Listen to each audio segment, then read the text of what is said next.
All right. So quick little synopsis. I'm part of a charity project called Project Reforge. And what we're doing is we're using physiological function, nutrition, hormones, peptides, that type of thing, exercise, to help, get veterans and first responders, come back to where they need to be, overcome some of the PTSD and the trauma, regenerate their quality of life, and help with their mental health. And a big part of what we're doing is using, from the mental health aspect, is to use biblical passages to help guide them back where they need to be, letting their faith and letting God help to heal and regenerate them. And this is kind of some of the stuff that, as we go through it, with some of the coaching, some of the stuff we go through, these are some of the ideas that we're kind of pass along. Like 1 Peter 1:6-7, in all this you greatly rejoice, though now for a little while you may have had to suffer grief in all kinds of trials. These have come so that the proven genuineness of your faith, of greater worth than gold, which persists even though refined by fire, may result in praise, glory, and honor when Jesus Christ is revealed. So the idea that good things come without process or pain is not really a theme that is in life or is in the Bible. The idea that a lot of these things, to get you where you're supposed to go, to walk you down your path, require or just will have significant hardships in them. And it's not a thing to be worried or feared for, but to just be understood. They use lots of times when they're talking about refining gold, refining silver, about how you have to heat it and burn out the impurities and bring it back down, and that type of thing. It talks about iron sharpening iron. All these things are very painful, very problematic. As far as your daily struggle, your daily life, but sticking through it and getting through helps. Hebrews 12:11, no discipline seems pleasant at the time, but painful. Later on, however, it produces a harvest of righteousness and peace for those who have been trained by it. Pressure and trauma can crush you.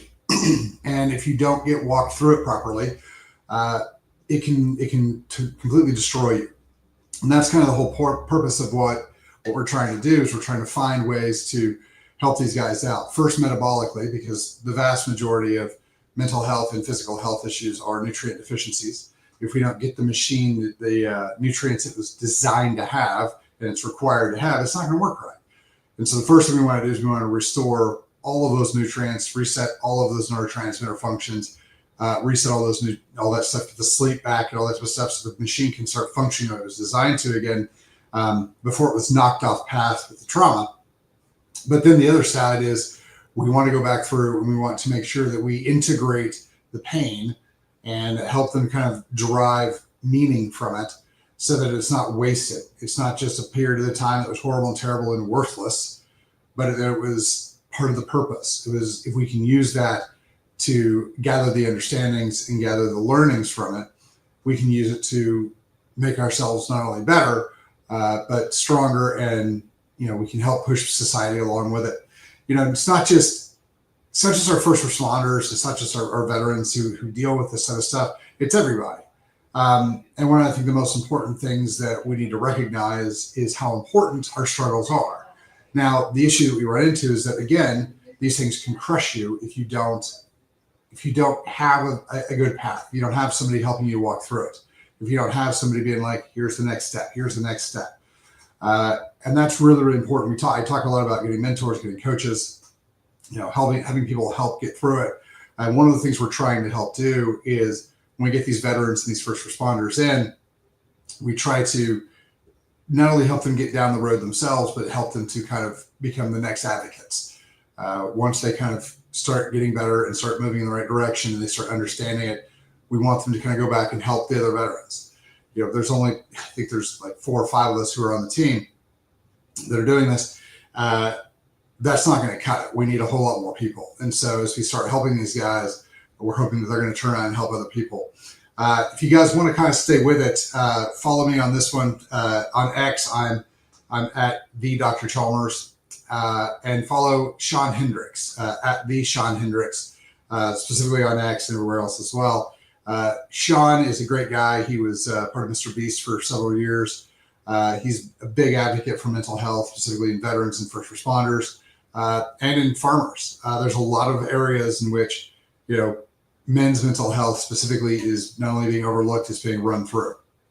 And so, these are issues that I think everybody's dealing with. I think that I know that we have a tremendous amount of mental health issues in this country. I think most of them start metabolically. And then even if you feel better, we need to go back through and make sense of what's going on, how we can integrate it into our life, how we can receive the learnings from it and become better.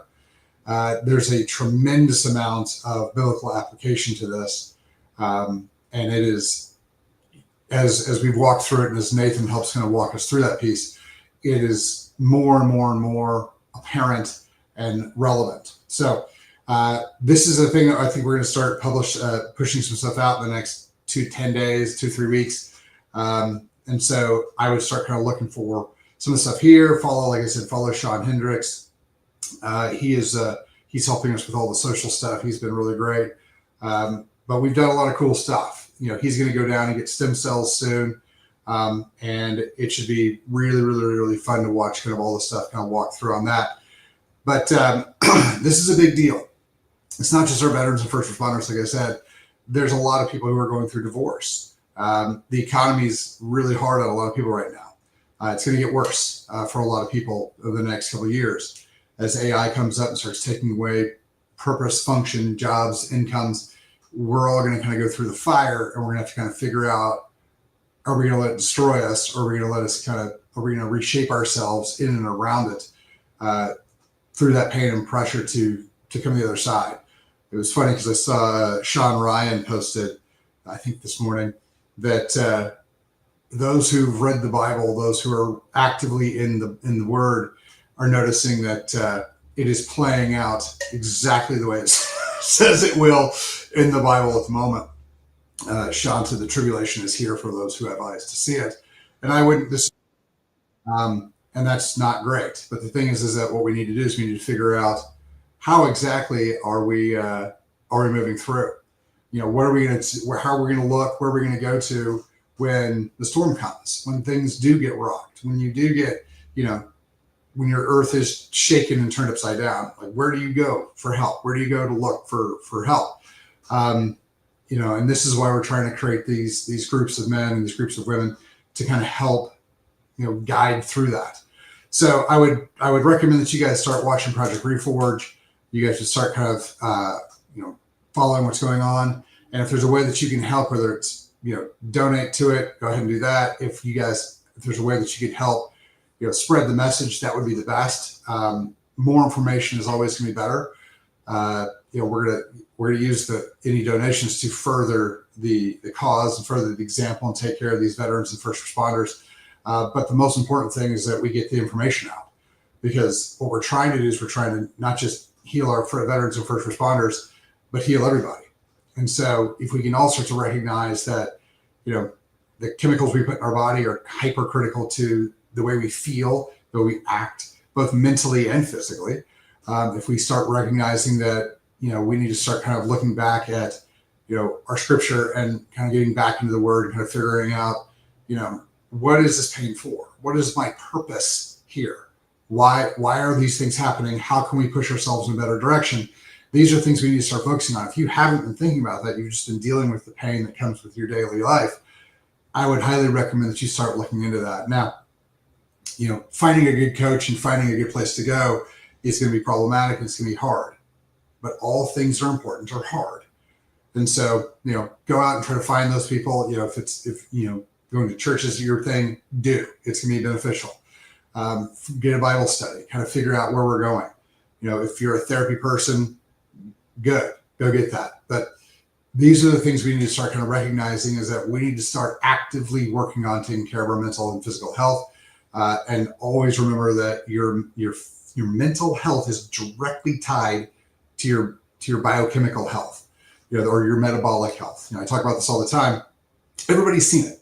Everyone has seen somebody's metabolic health directly affect their psychological health and their mental health.